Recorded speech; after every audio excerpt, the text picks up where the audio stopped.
है वह इस वीडियो को जरूर देखें। जो माता बहन नवरात्रि का व्रत नहीं भी रखती हैं या फिर पूजा पाठ आप करती हैं या फिर नहीं करते, पर आपको इस वीडियो को जरूर देखना चाहिए, क्योंकि आज की वीडियो में हम आपको बताएंगे कि नवरात्रि के दौरान कुछ ऐसी वस्तुएं हैं जिन्हें आपको भूल कर भी सेवन नहीं करना चाहिए।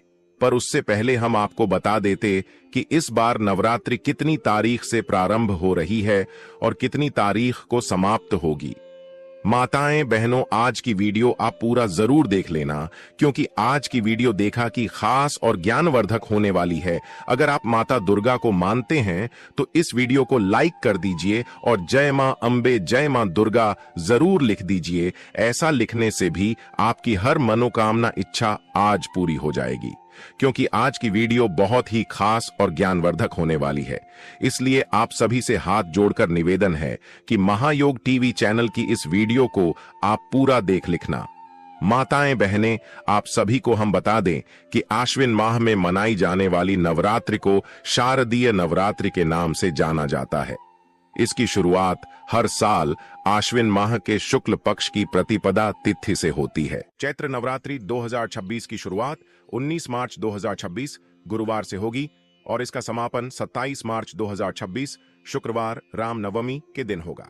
नवरात्रि के पहले दिन कलश स्थापना, घट स्थापना का विशेष महत्व होता है और इसका शुभ मुहूर्त 19 मार्च को सुबह लगभग 6:10 बजे से 8:35 बजे तक रहेगा, जिसमें सबसे उत्तम समय लगभग 6:52 बजे से 7:48 बजे तक माना जाएगा, जबकि अभिजीत मुहूर्त में भी दोपहर लगभग 12:05 बजे से 12:45 बजे तक घट स्थापना की जा सकती है।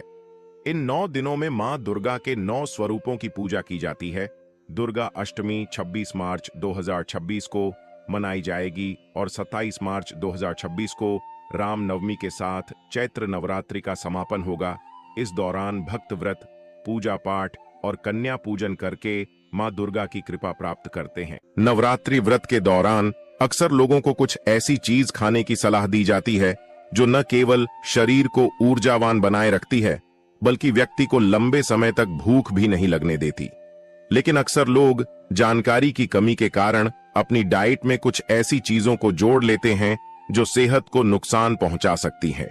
इन चीजों के कारण अक्सर व्यक्ति को पेट से जुड़ी समस्याएं होने लगती हैं, साथ ही थकान और सुस्ती भी आती है।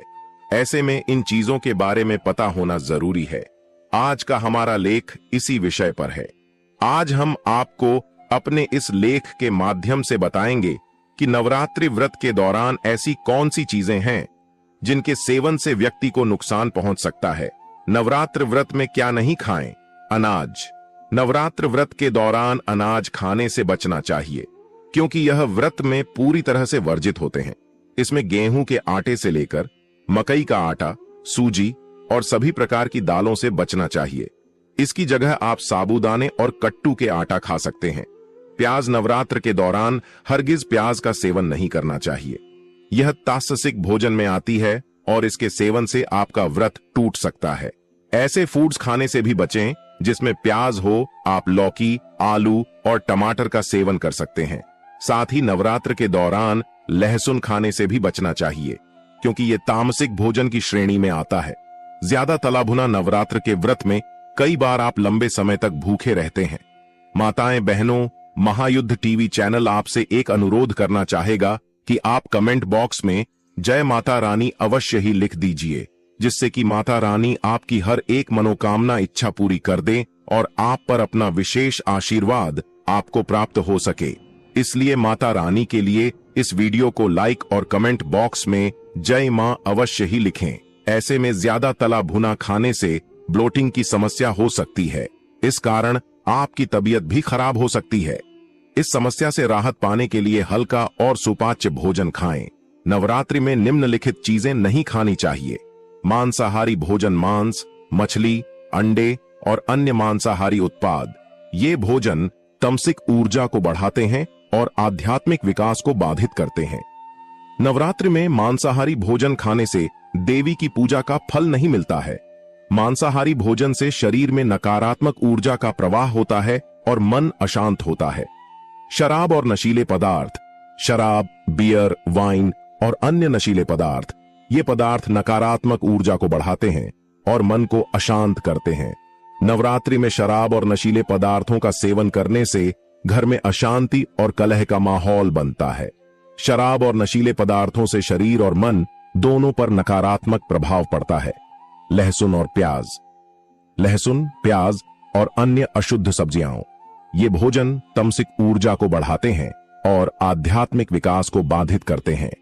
नवरात्रि में लहसुन और प्याज का सेवन करने से शरीर में गर्मी बढ़ती है और आध्यात्मिक विकास बाधित होता है। लहसुन और प्याज के बजाय अन्य सब्जियों का सेवन करना चाहिए। कच्चा अनाज, कच्चा चावल, कच्चा गेहूं और अन्य कच्चे अनाज, ये भोजन पाचन संबंधी समस्याएं पैदा कर सकते हैं। नवरात्रि में कच्चा अनाज खाने से शरीर में शुद्धता और स्वच्छता नहीं रहता। कच्चा अनाज खाने से शरीर में ऊर्जा की कमी होती है। तेल और घी से बने व्यंजन, फ्राइड फूड, पकौड़े और अन्य तेल और घी से बने व्यंजन, ये भोजन नकारात्मक ऊर्जा को बढ़ाते हैं और शरीर में मेद और कफ बढ़ाते हैं। नवरात्रि में तेल और घी से बने व्यंजनों का सेवन करने से घर में अशांति और कलह का माहौल बनता है। तेल और घी से बने व्यंजनों के बजाय अन्य तेलों का सेवन करना चाहिए। मछली और अन्य समुद्री भोजन, मछली, झींगे और अन्य समुद्री भोजन, ये भोजन तमसिक ऊर्जा को बढ़ाते हैं और आध्यात्मिक विकास को बाधित करते हैं। नवरात्रि में मछली और अन्य समुद्री भोजन खाने से शरीर में तमसिक ऊर्जा का प्रवाह होता है। मछली और अन्य समुद्री भोजन खाने से मन अशांत होता है। अंडे और मांसाहारी उत्पाद, अंडे, मांसाहारी मिठाइयां और अन्य मांसाहारी उत्पाद, ये भोजन तमसिक ऊर्जा को बढ़ाते हैं और आध्यात्मिक विकास को बाधित करते हैं।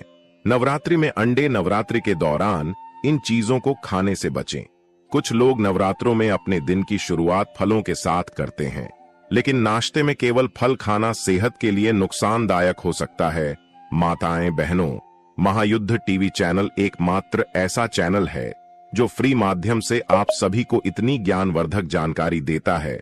इसलिए आप सभी से हाथ जोड़कर निवेदन है कि महायोग टीवी चैनल की वीडियो को लाइक अवश्य ही कर दीजिए और हर एक माता बहन तक, हर एक सुहागन तक यह वीडियो को जरूर शेयर करें, जिससे कि वह भी इस वीडियो से लाभ ही लाभ उठा सके। और कमेंट बॉक्स में जय माता रानी जरूर लिखें। फल खाने से न केवल शरीर में ब्लड शुगर लेवल तेजी से बढ़ सकता है, बल्कि व्यक्ति को थोड़े ही वक्त में भूख लगना भी शुरू हो जाती है। ऐसे में व्यक्ति को नाश्ते में फलों के साथ साथ सीड्स, ड्राई फ्रूट्स या जूस आदि को भी जोड़ना चाहिए। ऐसा करने से आपकी डाइट नियंत्रित रह सकती है। अक्सर लोग नवरात्रों के व्रत में अपनी डाइट में साबूदाने को जोड़ते हैं। साबूदाने को वह खिचड़ी के रूप में जोड़ते हैं, तो कुछ साबूदाने की टिक्की के रूप में इसका सेवन करते हैं। लेकिन आपको बता दें कि किसी भी चीज की अति हेल्थ को नुकसान पहुंचा सकती है। ऐसा ही कुछ साबूदाने के साथ भी है। यदि साबूदाने की खिचड़ी का सेवन जरूर से ज्यादा किया जाए तो इससे साबूदाने में पाए जाने वाला स्टार्च शरीर में ग्लूकोज के रूप में बदल जाता है, जिसके कारण शरीर में ब्लड शुगर लेवल तेजी से बढ़ने लगता है। बता दें कि ब्लड शुगर लेवल बढ़ने से शरीर में एनर्जी की कमी हो जाती है और व्यक्ति को भूख भी ज्यादा लगती है। ऐसे में व्यक्ति को साबूदाने की खिचड़ी या टिक्की का सेवन सीमित मात्रा में करना चाहिए। हालांकि आप साबूदाने की जगह समा के चावल या कुत्तू को भी जोड़ सकते हैं। आलू, आप व्रत के आलू, दही आलू, जीरा आलू, आलू टमाटर की सब्जी, आलू के पकौड़े इत्यादि बनाकर खा सकते हैं। कद्दू की सब्जी, हलवा, खट्टा मीठा कद्दू की सब्जी या पकौड़े बनाकर खा सकते हैं। शकरकंदी का हलवा, टिक्की या चाट बनाकर खाया जा सकता है। अरबी या कचालू, सूखी अरबी, दही अरबी, अरबी टिक्की, अरबी कटलेट खाया जा सकता है। रतालू, आप सूरन चिप्स, सूरन की सब्जी बनाकर खा सकते हैं।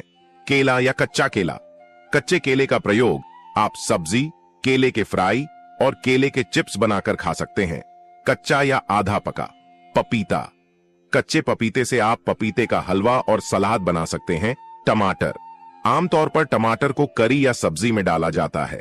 इसके अलावा चटनी बनाकर खा सकते हैं। कुछ लोग व्रत में पालक, लौकी, खीरा और गाजर इत्यादि का भी इस्तेमाल करते हैं। कुछ अन्य सामग्री खाने की लिस्ट। साबूदाना, उपवास के दौरान साबूदाना कई लोगों का पसंदीदा आहार होता है। आप साबूदाना की खिचड़ी, साबूदाना वड़ा, थाली पीठ, पकौड़ा, लड्डू, टिक्की, भेल और खीर इत्यादि बनाकर खा सकते हैं। मखाना या फूल मखाना, मखाना की खीर, भुना हुआ मखाना, आलू मखाना खा सकते हैं। सभी तरह के ड्राई फ्रूट्स, सभी तरह के फल, दूध से बनी सामग्र, इमली। कोकम, यदि आप नवरात्रि का उपवास रख रहे हैं तो ब्रह्मचर्य व्रत का पालन करें। इन 9 दिनों में झूठ नहीं बोलना चाहिए और क्रोध नहीं करना चाहिए। इन 9 दिनों में किसी भी प्रकार से किसी महिला या कन्या का अपमान न करें। इन 9 दिनों में यदि आप उपवास नहीं भी कर रहे हैं तो भी आपको गुटखा, पान, मद्यपान, मांस भक्षण और मसालेदार भोजन नहीं करना चाहिए। व्रत में बार बार जल पीने से भी बचना चाहिए। अधिकतर लोग 2 समय खूब फरियाली खाकर उपवास करते हैं। ऐसा करने से व्रत का फल नहीं मिलता है। उपवास को उपवास के तरीके से ही करना चाहिए। नवरात्रि के दौरान रसोपवास, फलोपवास, दुग्धोपवास, लघु उपवास, अधोपवास और पूर्णोपवास किया जाता है। जिसकी जैसी क्षमता होती है वह वैसा उपवास करता है। व्रत में यात्रा, सहवास, वार्ता, भोजन, गाली बकना आदि त्याग कर नियम पूर्वक व्रत रखना चाहिए तो ही उसका फल मिलता है। परंतु कई लोग ऐसा नहीं करते हैं। अशौच अवस्था में व्रत नहीं करना चाहिए। जिसकी शारीरिक स्थिति ठीक न हो, व्रत करने से उत्तेजना बढ़े और व्रत रखने पर व्रत भंग होने की संभावना हो, उसे व्रत नहीं करना चाहिए। रजस्वरा स्त्री को भी व्रत नहीं रखना चाहिए। यदि कहीं पर जरूरी यात्रा करनी हो तब भी व्रत रखना जरूरी नहीं है। युद्ध के जैसी स्थिति में भी व्रत त्याज्य है। माता जी का व्रत रखकर शास्त्र सम्मत विधिवत पूजा अर्चना करना चाहिए। माता बहनों, वीडियो को लाइक जरूर कर दे और महायोग टीवी चैनल को सब्सक्राइब ना किया हो तो जरूर कर दे। व्रत को बीच में ही तोड़ना नहीं चाहिए। यदि कोई गंभीर बात हो तो ही माता